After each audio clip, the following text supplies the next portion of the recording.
This is the story of Suzie. Suzie believed in Jesus, and Jesus is the light of the world. Before each meal, Suzie would thank Jesus for the food someone else planted, cultivated, bred, harvested, slaughtered, canned, prepared, cooked, and presented. No food would be eaten until it was properly blessed. Before bedtime, Suzie would pray for Jesus to heal the sick, comfort the afflicted, and ease the suffering in the world. Of course, when Suzie awoke, the world's problems were still there. But somehow, it was all part of God's divine plan. When Suzie got sick, she prayed for healing. Then she paid a doctor, took prescription medication, and took weeks to recover naturally. When Suzie was confused, she prayed for answers. When her ears picked up no audible reply, she simply guessed and called it divine inspiration. When Suzie's mother was in a car accident, Suzie thanked God that Mum was only horribly injured and not killed immediately.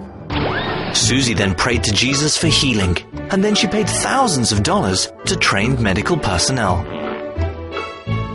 When Suzie's mother died due to complications, Suzie buried her at considerable expense amidst the grieving of loved ones. And Suzie gave thanks that Mum was with the angels. Suzie went to church, thanking Jesus for being so good.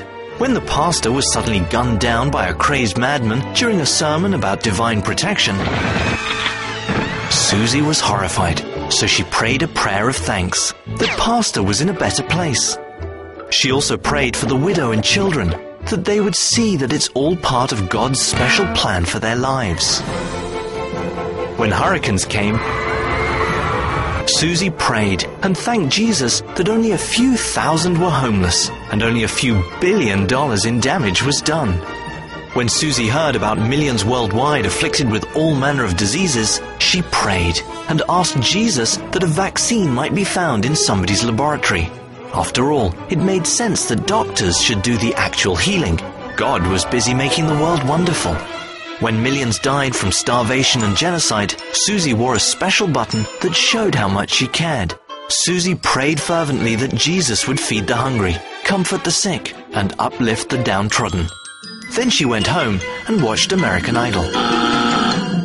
Yes, in every neighborhood, in every city, in every state, in every country, across the planet, Suzie saw the omnipotent hand and never-failing love of God.